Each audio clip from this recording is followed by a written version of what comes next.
ഞാനിട്ടൊരു പോസ്റ്റിന് താഴെ ഏതാണ്ട് ഞാൻ വളരെ സന്തോഷകരമായ മുഹൂർത്തത്തിൽ കുറച്ചൊരു ഫിറ്റ്നസ്സിനൊക്കെ വേണ്ടിയിട്ട് കുറച്ച് നമ്മളുടെ ഒരു ആരോഗ്യ കൂട്ടായ്മയുടെ കൂടെ ഡാൻസൊക്കെ ചെയ്യുന്ന വീഡിയോൻ്റെ താഴെയൊരു കമൻറ്റാണ്. അപ്പോൾ അതിന് താഴെ ഞാൻ പറഞ്ഞു, എന്നെ വിമർശിച്ച ആൾ ഇത് ഞാൻ പറഞ്ഞു, താങ്കളുടെ മോട്ടിവേഷണൽ കോട്സിന് ഒരുപാട് നന്ദി എന്ന് പറഞ്ഞു. അപ്പോൾ ചിലർക്കൊക്കെ ഒരു സംശയമുണ്ട്, എന്ത് ഇയാൾ ആക്കാൻ വേണ്ടി പറയണം? ഒരിക്കലും അങ്ങനെയല്ല. നമ്മൾ ഇഷ്ടത്തോടെ ചെയ്യുന്നൊരു കാര്യത്തെ വിമർശിക്കുന്ന ഏതൊരു വ്യക്തിയും നമുക്ക് നൽകുന്നൊരു മോട്ടിവേഷണൽ കോട്ടാണ്. കാരണം നമ്മൾ പലപ്പോഴും ഈ കാര്യങ്ങളൊക്കെ ചെയ്യുന്നതിന് നമുക്കൊരു സ്ട്രെസ്സ് റിലീവ് ചെയ്യാൻ വേണ്ടിയായിരിക്കും. പിന്നെ ഇതൊക്കെ എന്ന് പറഞ്ഞാൽ ഒരു ആർട്ട് വർക്കാണ്. ഒരു വ്ളോഗർ വ്ളോഗ് ചെയ്യുന്നത് അത് അദ്ദേഹത്തിന് കിട്ടിയൊരു കഴിവാണ്. ആ കഴിവ് പ്രകടിപ്പിക്കുകയാണ് ചെയ്യുന്നത്. അപ്പോൾ അതിനൊരു വിമർശനം വരുമ്പം ആ വിമർശനങ്ങൾ എന്ന് പറഞ്ഞു കഴിഞ്ഞാൽ ഒരിക്കലും നമ്മളെ തളർത്താൻ വേണ്ടി ആവാനേ പാടില്ല. പ്രത്യേകിച്ച് നമ്മൾ സന്തോഷത്തോടെ നമ്മൾ പോസിറ്റീവ് ഇൻറ്റൻഷനോടെ ചേരുക വിമർശിക്കപ്പെടുമ്പോൾ അതിൽ നമ്മൾ തളരാനേ പാടില്ല. എല്ലാ വിമർശനങ്ങളും നമുക്ക് ഫീഡ്ബാക്കുകളാണ് വേണ്ടത്. ഫീഡ്ബാക്കാണ് തരേണ്ടത്.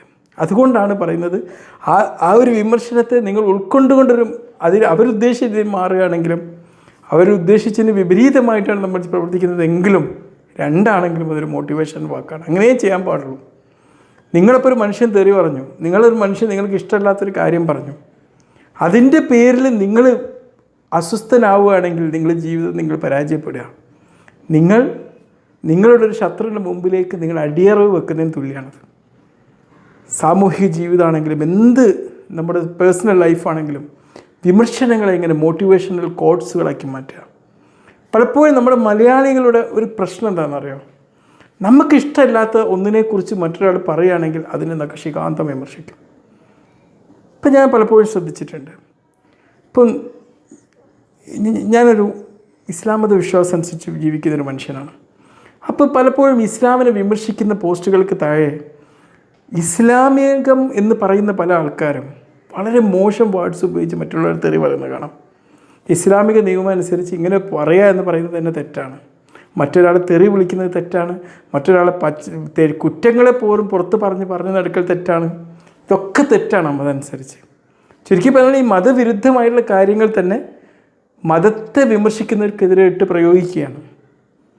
മറിച്ച് ഞാൻ പലപ്പോഴും ഇംഗ്ലീഷ് സൈറ്റുകളൊക്കെ പോകുമ്പോൾ സിസ്റ്റർ പേഷ്യൻ്റ് ഉണ്ടോ?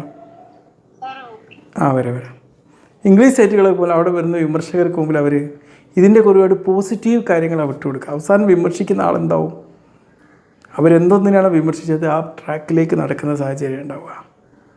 ഇതാണ് മോട്ടിവേഷണലായിട്ട് നമ്മൾ മറ്റുള്ളവരുടെ വാക്കുകളോട് പ്രതികരിക്കുമ്പോൾ ഉണ്ടാവുക. തീർച്ചയായിട്ടും നിങ്ങളുടെ ജീവിതത്തിലും ഇങ്ങനത്തെ സാഹചര്യങ്ങൾ ഉണ്ടാവും. അതിനൊക്കെ മോട്ടിവേഷണൽ കോട്സ് ആക്കാം. എന്നിട്ട് അതിനനുസരിച്ച് എന്ത് പോസിറ്റീവ് സ്റ്റെപ്പുകൾ എടുക്കാൻ പറ്റും എന്ന് ചിന്തിക്കുക. അതേ ചെയ്യാൻ പാടുള്ളൂ. അല്ലെങ്കിൽ അത് നിങ്ങൾക്ക് നെഗറ്റീവ് ഇമ്പാക്റ്റ് ഉണ്ടാക്കുക. നിങ്ങളുടെ ജീവിതം ഒരു എന്താ പറയുക, വളരെ വേസ്റ്റ് ആക്കുന്ന, വളരെ ഒരു ശത്രുവിന് മുമ്പിലേക്ക് അടിയറ വെക്കുന്നതിന് തുല്യമായിരിക്കും. Okay, be healthy, by.